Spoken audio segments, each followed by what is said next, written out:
1996. Good afternoon, by the way. 1996. Here's what happened. January 8th. Nobody elected into the Hall of Fame by the baseball writers. First time that happened since 1971. February 8th. Dave Winfield announces retirement. March 5th. Veterans Committee elects Earl Weaver, Jim Bunning, 19th century manager Ned Harlow, and Negro League's winning its pitcher Bill Foster. April 9th, Detroit beats Seattle 10-9. Detroit got only 4 hits in that game. Ooh, that's what it's amazing that happened. Also, one of those hits was an Alan Trammell home run, which ends up being his final home run of his career, and it happened in the 3rd inning. May 11th, Al Leiter throws the Florida Marlins' first ever no-hitter. February, Florida won 11-0, by the way. June 6th, Boston 7, Chicago 4. John Valentin of Boston hits with a cycle, and Chicago completes a triple play. First time both the cycle and a triple play has happened since July 1st, 1931. It's a fun fact of the day. July 9th, the All-Star game in Philadelphia has the National League beat the American League 6-0. The next day, July 12th, Kirby Puckett forced to retire after 2 operations failed to fix the glaucoma-induced damage, which ended up ultimately blinding him in the right eye. Which is a shame because he was a heck of a player. Okay, September 6th, Eddie Murray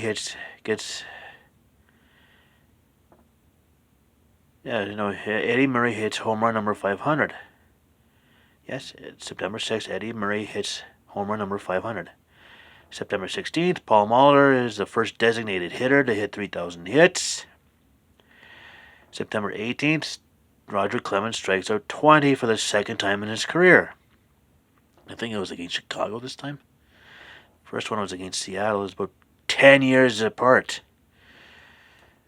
And October 24th is the last ever game at Fulton County Stadium, and we'll get to that. Season stats: Alex Rodriguez of Seattle, .358 average, led the majors.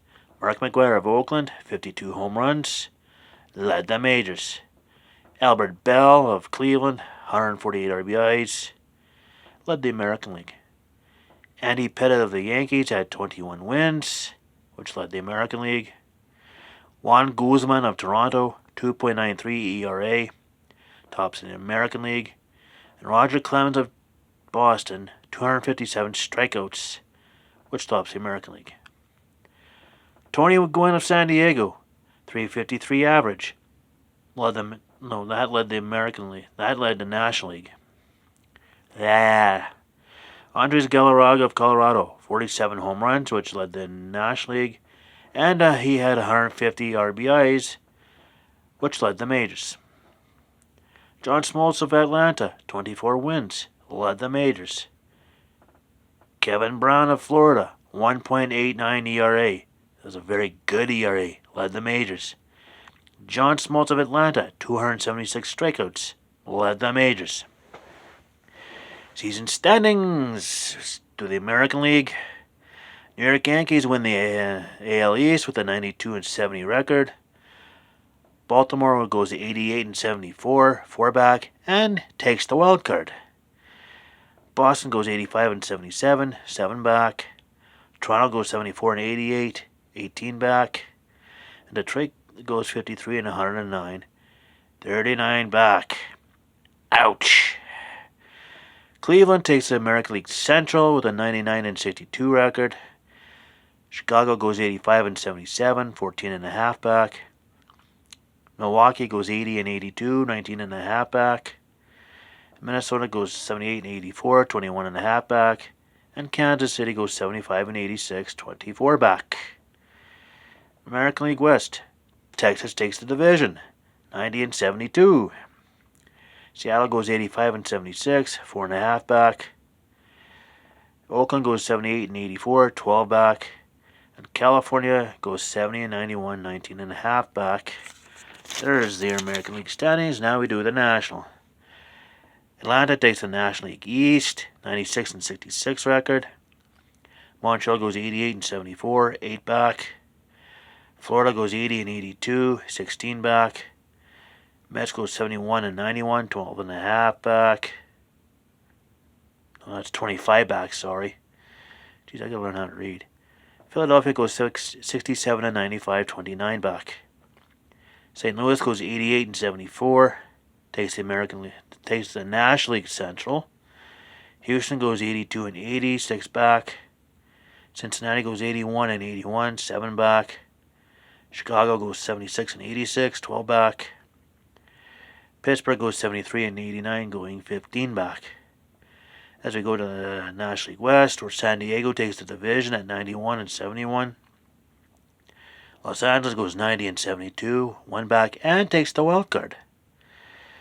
Colorado goes 83 and 79, 8 back. And San Francisco goes 68 and 94.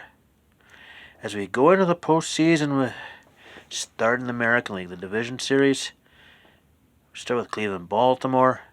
Game 1, October 1st, in Baltimore. Baltimore 10, Cleveland 4.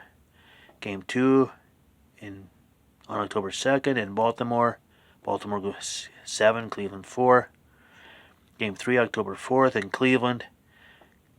Cleveland 9, Baltimore 4. And October 5th, Game 4 in Cleveland. Baltimore wins 4-3 in 12 innings. Baltimore goes to the American League Championship Series. Baltimore's home games were at Camden Yards. Cleveland's home games were at Jacobs Field. And now we cover the Texas and New York. Yankees' home games were at Yankee Stadium. And Texas's home games were at the ballpark in Arlington. That's what they named it. So Game 1, October 1st in New York. Texas 6, New York 2. Game 2 in October 2nd in New York. Yankees 5, Texas 4 in 12 innings. Game 3, October 4th in Texas. Yankees 3, Texas 2. And Game 4, October 5th in Texas. Yankees 6, Texas 4. We got the Yankees and the Orioles for the American League Championship Series. So let's do the American League Championship Series. Game 1, October 9th in New York. Yankees 5, Baltimore 4 and 11. Game 2 in New York on October 10th. Baltimore 5, Yankees 3. Game 3 on October 11th in Baltimore. Yankees 5, Baltimore 2. Game 4 on October 12th in New York. Yankees 8, Baltimore 4. And Game 5, October 13th in Baltimore. On October 13th, the Yankees 6, Baltimore 4. Yankees win the series 4-1. They're going to the World Series.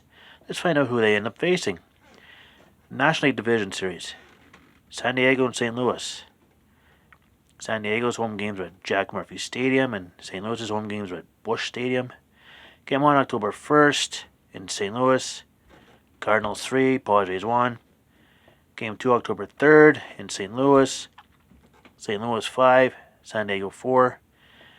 And Game 3, October 5th in San Diego. The only game in San Diego. Cardinals 7, San Diego 5. St. Louis wins in a 3-game sweep by who they face in the National League Championship Series. Let's find out. It's the Dodgers and the Braves. Game 1, October 2nd in LA. Atlanta 2, Dodgers 1 in 10 innings. Game 2, October 3rd in LA. Atlanta 3, Dodgers 2. And Game 3 in October 5th in Atlanta. Braves 5, Atlanta 5, Dodgers 2. You got Atlanta and St. Louis for the National League Championship Series. Atlanta's home games were at Fulton County Stadium. And LA's home games were at Dodger Stadium. Now let's do the National League Championship Series. Game 1, October 9th in Atlanta. Atlanta 4, St. Louis 2. Game 2, October 10th in Atlanta. St. Louis 8, Atlanta 3. Game 3, October 12th in St. Louis. St. Louis 3, Atlanta 2. Game 4, October 13th in St. Louis. St. Louis 4, Atlanta 3. Game 5, October 14th, Atlanta 14, St. Louis nothing. Game 6 on the 16th in Atlanta, Atlanta 3, St. Louis 1. And Game 7 on October 17th in Atlanta, Atlanta 15, St. Louis nothing. 32-1, Atlanta outscores St. Louis the last 3 games. And coming back to win the series 4-3. Now we go to the World Series between the Yankees and the Braves. Started well for the Braves. Game 1, October 20th. What would have been my mom's birthday. Atlanta 12, New York 1 in New York. Game 2, October 21st in New York. Atlanta 4, Yankees nothing. Game 3, October 22nd in Atlanta. Yankees 5, Atlanta 2. Game 4, October 23rd in Atlanta. Yankees 8, Atlanta 6 in 10 innings after being down 6-0 were the Yankees. Game 5, October 24th in Atlanta. Yankees 1, Atlanta nothing. And that was the last ever game at Fulton County Stadium, as the Braves, starting in 1997, will be in Turner Field. In Game 6, October 26th in New York, Yankees 3, Atlanta 2. So the Yankees win their millionth World Series. Actually, this will be the first of 4 out of 5. The first of 4 in a 5-year span. So Fulton County Stadium also hosted baseball games during that year's Olympics, so that was held in Atlanta, and also the World Series games. So there you go. Probably the only time one stadium had the Olympics and a World Series. I don't know if LA is going to happen in LA in 2028, but that's... So Atlanta will begin the 1997 season in Turner Field. And also, that was not mentioned, this was the last year. Starting in 1997, Interleague will be starting. So 1996 will be the last year without Interleague. So Interleague's a new thing, so you could play the American League versus... White Sox and the Cubs could end up playing during the regular season, and it'll count. So anyways, that's the 1996 season. Tomorrow, 1997, as we also begin June tomorrow.